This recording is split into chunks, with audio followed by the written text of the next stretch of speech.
Ya, ketemu lagi di ID Ruby, IDRP, ID Ruby Prasetyo. Kali ini saya ingin memperkenalkan satu segmen baru, yaitu buat apa sekolah.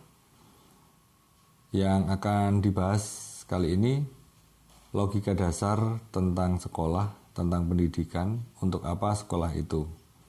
Itu adalah pertanyaan yang menjadi nama segmen baru di ID Ruby. Jadi, sebelum saya melanjutkan sharing saya akan bertanya, teman-teman yang melihat video ini, teman-teman sudah mencapai pendidikan tingkat apa? Apakah SD, lulus SMP, lulus SMA, atau lulus perguruan tinggi? Terus kemudian, apakah punya anak-anak atau mengenal seorang yang lebih muda dari kita, dan bisakah kita mengajarkan apa yang sudah kita dapatkan dalam pendidikan kita, seberapapun kita lama meninggalkan pendidikan itu. Misalnya ada seorang yang nanya tentang Pitagoras, bisakah kita menjelaskan? Karena saat itu kita pasti sudah belajar. Mungkin juga menghitung volume, kapan ASEAN berdiri, begitu. Atau kita sudah lupa, toh itu nggak penting lagi kok itu. Nah, kalau memang itu tidak penting, saya ada setujunya bahwa itu tidak semuanya penting atau tidak semuanya berguna. Nah,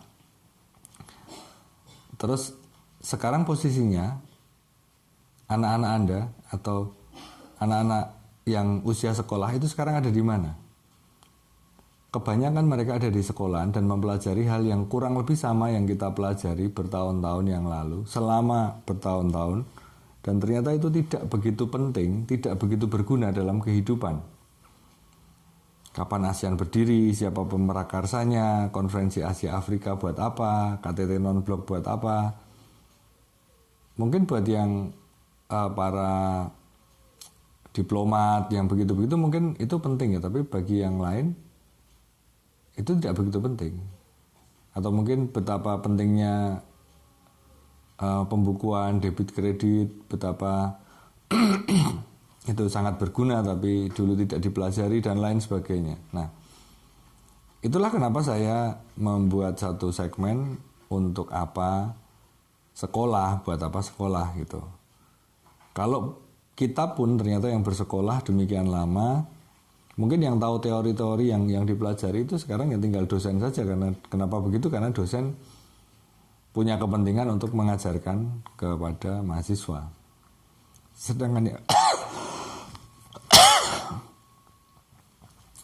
Sedangkan yang lain mungkin ya dulu pernah ngerti, nanti diingat-ingat lagi, baca lagi gitu ya. Nah, itulah pertanyaan buat apa sekolah itu muncul, akan menjadi segmen baru di ID Ruby. Kita sudah mengalami pandemi selama 2 tahun. Apa yang kita dapatkan? Khususnya dalam bidang pendidikan, apa yang kita pelajari gitu ya.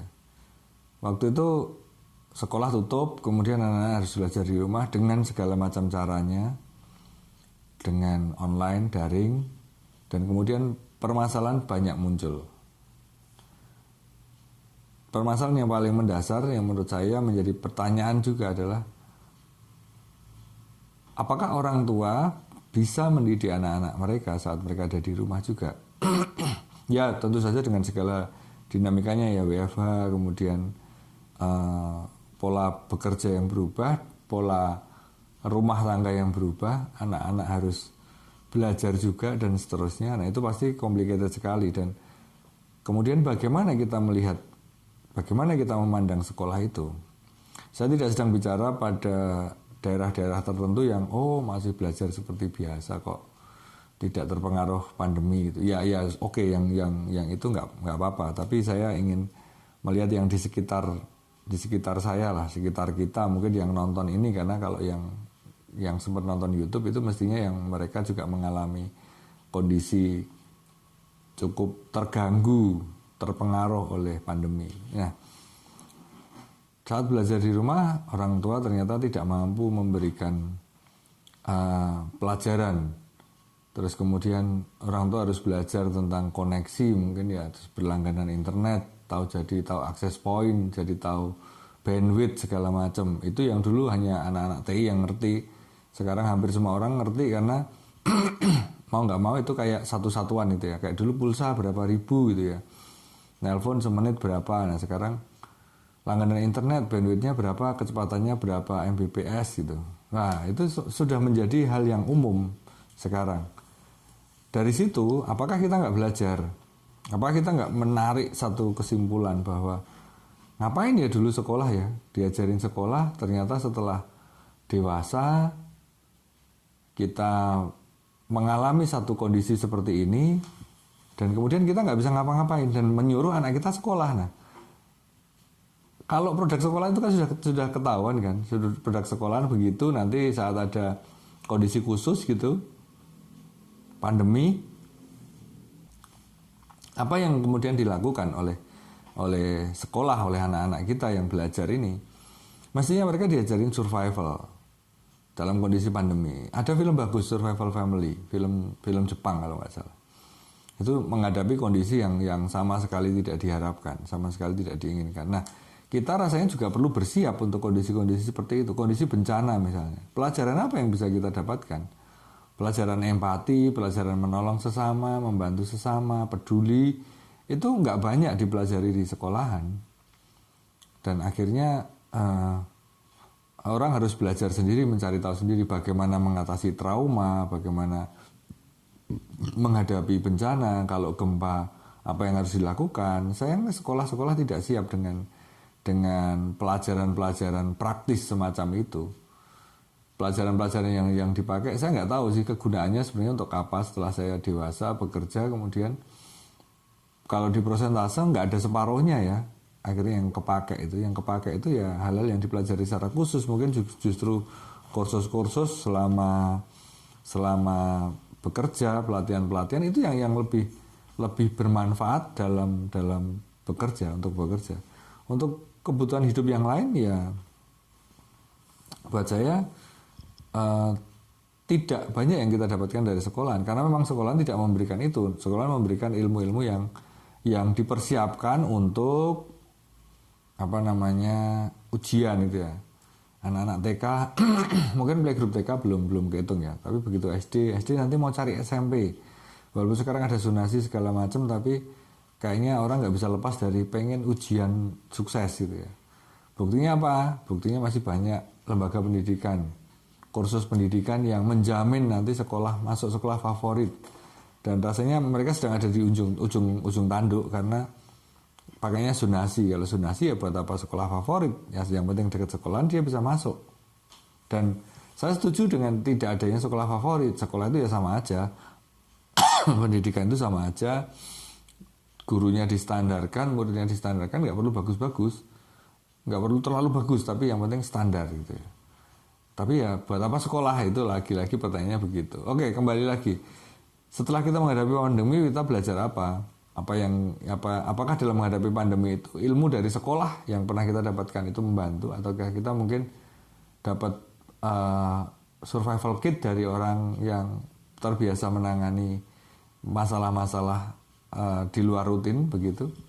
Nah, mari kita lihat kehidupan itu dalam pendidikan ya, mestinya mendidik itu menjadi lebih baik. Sekarang kalau misalnya dilihat, saya membayangkan ya, tokoh imajiner itu, dia seorang biasa gitulah, anak petani, terus kemudian orang tuanya bekerja keras, bahkan mungkin juga jual tanah, jual ternak untuk menyekolahkan anaknya pengen sukses, kemudian bekerja sebagai pegawai, duitnya banyak, tapi meninggalkan pertanian. Apakah itu sukses? Karena buat saya, ya anaknya petani mestinya diajak untuk menjadi petani. Mungkin itu juga konsep yang salah juga ya oleh orang tua petani ini tadi. Harusnya anaknya diajari bertani, kemudian disuruh belajar pertanian yang lebih baik lagi, kemudian menjadi petani yang handal, memperbaiki tanah gitu ya. Oh ya, tanahnya jangan pakai pupuk kimia, pakainya pupuk organik. terus kemudian cara nanamnya begini, airnya juga harus bagus dan seterusnya dan lain sebagainya. Bahkan mungkin kalau sekarang sawahnya nanti bisa dipadukan sama resto dan lain sebagainya gitu ya. Tapi bukan artinya terus sukses itu ke kota merantau dapat duit banyak itu. Nah, itu yang saya pikir begitu. Atau ini tadi yang latar belakang petani menjadi sukses. Kemudian ada yang latar belakangnya sudah orang berhasil lah, pengusaha sukses itu ya. Punya anak-anak, malu dong kalau anak-anaknya nggak bisa sekolah di sekolah yang bagus, makanya entah bagaimana caranya masukin di sekolah yang paling bagus. SD, SMP, SMA. Dengan segala macam cara, misalnya harusnya nggak masuk sekolah itu, tapi karena punya duit jadi bisa masuk. Nah, apa yang diharapkan? Apa yang dididik dari orang tua seperti ini buat anak-anak? Apakah menjadi lebih baik? Gimana nanti cucunya diberlakukan? Bukankah, oh iya dulu saya sekolah nggak bisa masuk sekolah ini karena nilainya kurang, bisa pakai cara ini. Nah, justru menjadi pendidikan, contoh pendidikan, teladan pendidikan yang nggak baik. Makanya saya berpikir bahwa sekolah itu buat apa sih? Anak itu harusnya belajar iya, dididik iya, dilatih iya. Tapi apakah harus selalu lewat sekolahan? Karena toh sekolahan sebenarnya tidak menjawab. Sekolahan tidak menjawab tantangan kehidupan. Bahkan dalam kondisi normal sekalipun, apalagi dalam kondisi yang nggak normal, kondisi pandemi misalnya. Koreksi jika saya salah. Apakah memang sekolah mempersiapkan untuk kondisi normal, bahkan pada saat pandemi? Kalau tidak, ya memang buat apa sekolah tadi. Nah, kemudian saya ingin seorang yang belajar, mestinya mereka tahu tentang kehidupannya sendiri. Tentang kesehatan. Kesehatan enggak sedikit-sedikit ke rumah sakit, sedikit-sedikit minum obat, sedikit-sedikit konsultasi gitu ya. Karena sebenarnya yang tahu tentang badan kita itu ya kita sendiri. Tentang kesehatan itu saya punya pendekatan yang mungkin aneh gitu ya. Mungkin berbeda dengan orang lain.